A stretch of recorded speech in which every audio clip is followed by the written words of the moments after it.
teman-teman. Jadi pada kesempatan ini aku mau perkenalkan diri aku dulu. Sebelumnya nama aku Yosepin Purbadewi, aku dari Prodi Bimbingan dan Konseling Fakultas Pendidikan dan Bahasa Universitas Katolik Atmajaya. Mungkin ada beberapa teman-teman yang belum tahu dan ada yang udah tahu kan. Oh ya, sekarang aku udah semester 7, udah semester akhir, bentar lagi.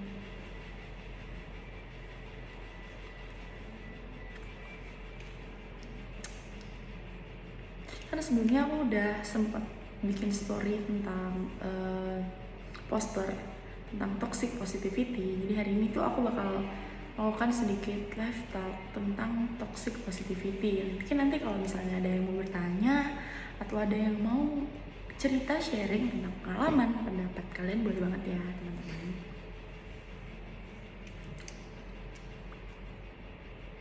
Sebelum dari itu aku bakal jelasin tentang apa sih toxic positivity itu. Mungkin teman-teman udah gak asing ya dengan istilah toxic positivity karena kayak itu fenomena yang udah rame di umuran kita gitu kan. Jadi toxic positivity adalah suatu fenomena sosial di mana kita atau bahkan lingkungan sekitar kita itu mendorong kita untuk berlaku terlalu positif. Sebenarnya positif itu kan merupakan hal yang baik ya teman-teman, kayak perilaku, sikap, cara berpikir seorang yang positif itu merupakan hal yang baik. Tapi ketika hal itu terlalu berlebihan, itu tentunya akan membuat sesuatu menjadi sesuatu yang tidak baik gitu kan. Karena kayak teman-teman tahu sesuatu yang berlebihan itu nggak baik. Berarti kayak berlebihan dalam mencintai seseorang, sayang sama seseorang sampai lupa sama diri sendiri, itu nggak baik ya. Sama kayak toxic positivity ya teman-teman. Kayak ketika kita terlalu bersikap positif gitu, itu tuh nggak baik gitu kan. Terus gimana sih bentuk toxic positivity itu ya? Contohnya itu mungkin yang udah paham bisa cerita kali ya di kolom komentar gitu, toxic positivity yang pernah dialami atau mungkin pernah dilakuin sama teman-teman sekalian gitu kan.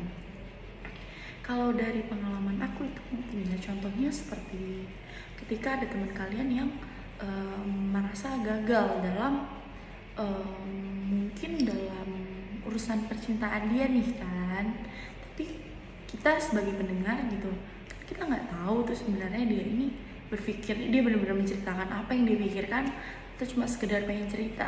Tapi ketika kita terlalu menekankan dia, udah itu cuma perasaan kamu aja, yang kayak ayolah bisa atau kayak contohnya gitu deh, bisa, lu pasti bisa.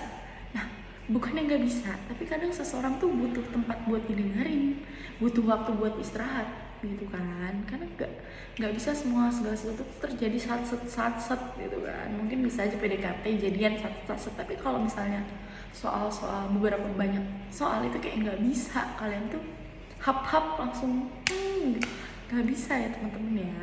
Jadi ketika misalnya nih ada orang yang mungkin lagi curhat atau gimana, itu sebaiknya tuh kita dengerin dulu dan kita pahami dia ini kenapa gitu. Mungkin dia butuh waktu buat istirahat gitu kan. Jadi kayak jangan terlalu menekankan orang buat bersikap positif tentang apa yang dia alami saat itu. Kayak kita tuh selalu punya kesempatan di dalam hidup kita gitu loh teman-teman. Jadi kayak kita nggak harus selalu ayo sekarang harus bisa, nggak bisa ya teman-teman. Jadi kayak mungkin semua itu butuh waktu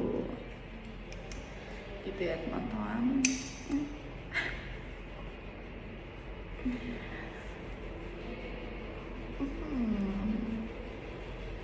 Gimana? Udah ada gak sih yang punya pengalaman tentang toxic positivity dalam kehidupan kalian? Ini biasanya anak remaja nih pasti sering banget kayak gini. Kayak dulu tuh ada kata-kata yuk bisa yuk, gak bisa gitu kan, kayak pengen bilang gak bisa gitu. Ya itu sebenarnya mungkin maksud ke toxic positivity ya, cuma kayak tergantung kita sendiri aja. Cuma kan kayak istilah yuk bisa yuk kan sekarang jadi buat bercandaan gitu kan.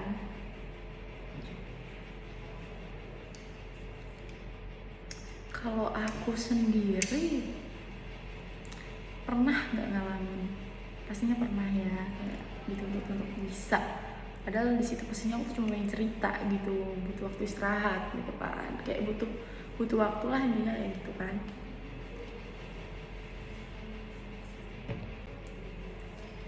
Terus satu hal lagi yang penting buat teman-teman ya, kita nggak bisa menyamakan permasalahan kita atau mungkin kita lagi menghadapi permasalahan yang sama, misalnya tentang tugas kita ini sama, tapi kenapa ya si A ini kayak cenderung merasa lebih berat, sedangkan aku atau temen aku yang ini kok kayak santai aja gitu, kita bisa-bisa aja, dia kenapa ya, terus dia cerita sama kalian, kita kan nggak tahu isi perasaan orang, jadi kita juga nggak bisa menyamaratakan kita dengan teman kita ini.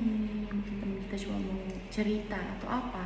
Terkadang orang yang seperti itu tuh butuh didampingi dalam artian bukan berarti juga kalian dituntut untuk selalu nemenin dia dan segala macam, tapi ada beberapa orang yang cuma butuh untuk didengerin doang gitu ya teman-teman.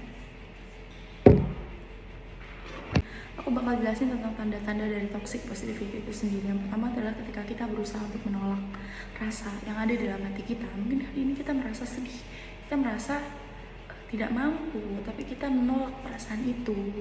Sebenarnya mungkin teman-teman sadar ketika teman-teman merasa tertekan dengan perasaan teman-teman, mungkin ganjel, tapi teman-teman harus dituntut diri sendiri atau orang lain terus maju atau untuk menyelesaikan sesuatu dengan cepat. Itu adalah salah satu tanda dari toxic positivity. Yang kedua adalah move on dengan melakukan hal-hal yang lain gitu.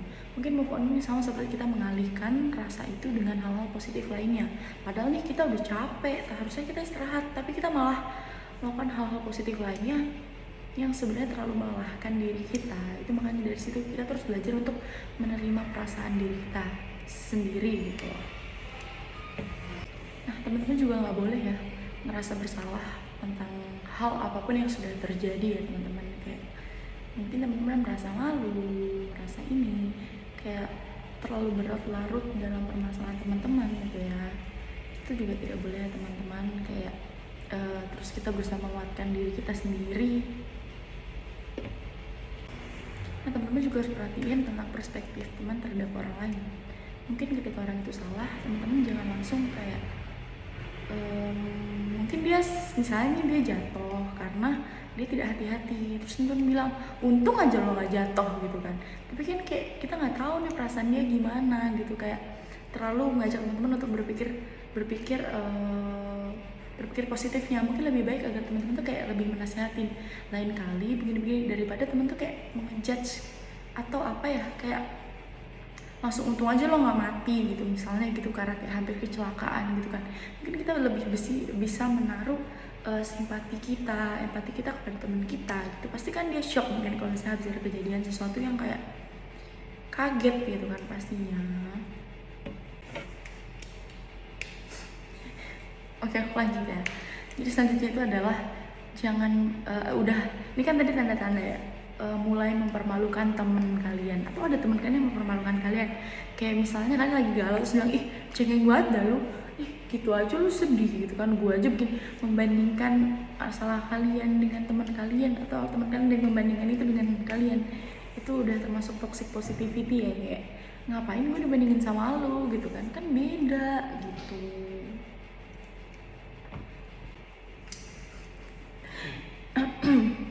Oke, aku lanjut ya teman-teman.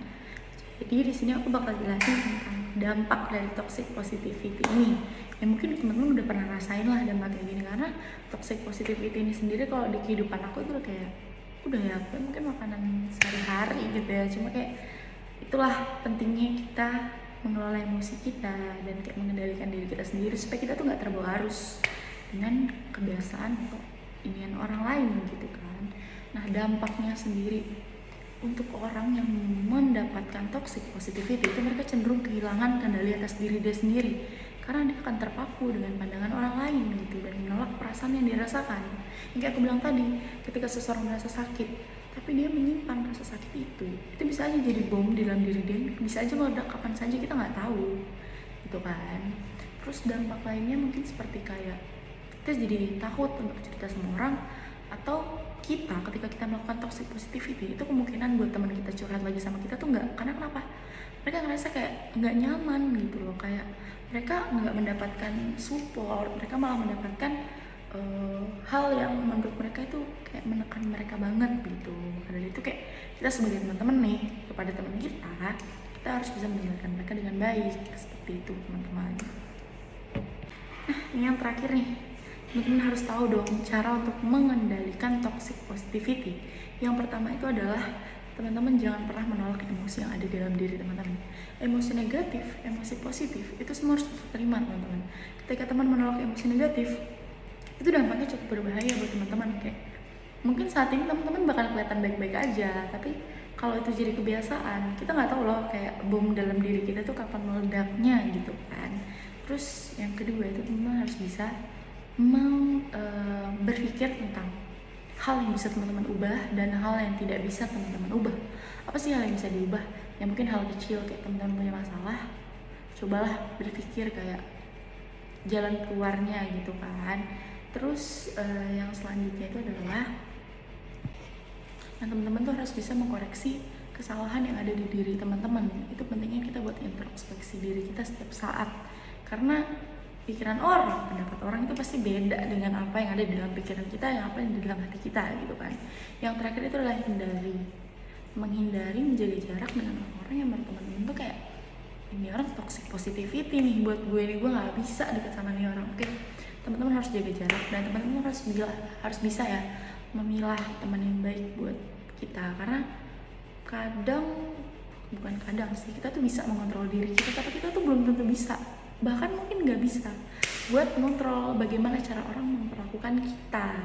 Dari itu kita harus pintar-pintar milih teman dan harus bisa punya kendali atas diri kita sendiri. Jadi kalaupun kita menghadapi hal seperti itu, ya kita tahu mana yang baik dan benar dan apa yang harus kita lakukan. Seperti itu teman-teman.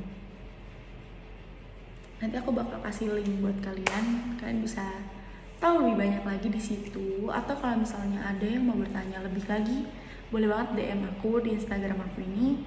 Atau kalau butuh yang lebih private lagi, kalian bisa hubungin aku di WA nanti. Tapi DM dulu, bakal aku kasih WA aku kalau misalkan pengen cerita, mungkin curhat tentang terkait dengan toxic positivity. Mungkin kalian kesulitan karena mungkin lingkungan kalian menurut kalian terlalu toxic positivity.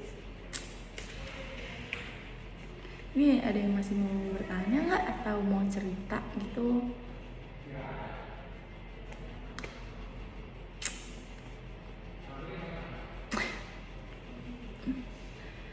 Ya udah, berarti sekian dulu ya informasi dari aku. Semoga ini membantu kalian supaya kalian bisa bersikap menjadi orang yang punya hati yang tidak melakukan toxic positivity dan dapat menghindari dan dapat mengendalikan diri kalian sendiri. Jangan sampai kalian terpengaruh dengan orang-orang toxic positivity ini, atau bahkan kalian yang jadi orang toxic positivity. Kalian melakukan itu pada orang lain, jangan sampai ya. Kalau misalnya teman kalian curhat, kayak didengerin aja dulu. Dia butuh didengar tahu. Sama kan kalau misalnya kalian curhat sama teman kalian atau sama orang, pasti kayak perasaan kalian adalah kalian tuh pertama pengen didengerin. Cerita tuh nggak mesti tentang solusi, cerita ke orang tuh, karena kayak mau kasih solusi juga gimana gitu kan. Kayak ada yang cerita sama kalian kan, mau kasih solusi juga gimana kalau misalnya tanpa persetujuan ini orang. Jadi kalau misalnya ada orang yang cerita, lebih baik kalian dengerin dulu. Dia sebutuh itu sampai kayak nggak bisa menyelesaikan itu dalam diri dia sendiri. Kayak cerita sama kalian, kalau orang udah percaya kayak gitu, tolong jangan dikhianati ya teman-teman. Ya aku makasih banget kalau udah ditonton. Aku nggak bisa jawab pertanyaan satu-satu tadi ya, terima kasih banget. Kurang lebih kayak gitu. Tapi kalau misalnya ada yang penasaran lagi, boleh banget langsung di DM akunya ya. Aku juga minta maaf kalau misalnya ada kekurangan salah kata atau bagaimana. Makasih semuanya. Sampai ketemu di live talk selanjutnya. Mungkin kita bakal ngobrol-ngobrol lebih banyak lagi tentang hal yang lain. Atau kalau ada kalian yang mau request deh, kayak mau bahas tentang toxic relationship atau apapun, boleh. Perselingkuhan juga boleh, karena dulu aku pernah bahas tuh soal perselingkuhan. Itu seru banget. Tapi kan yang belum sempat nonton boleh deh nanya-nanya ke aku. Ya udah, dadah. Buat kalian yang kuliah, semangat nugasnya. Buat kalian yang kerja, semangat kerjanya. Buat kalian sekolah, semangat ya. Bye bye.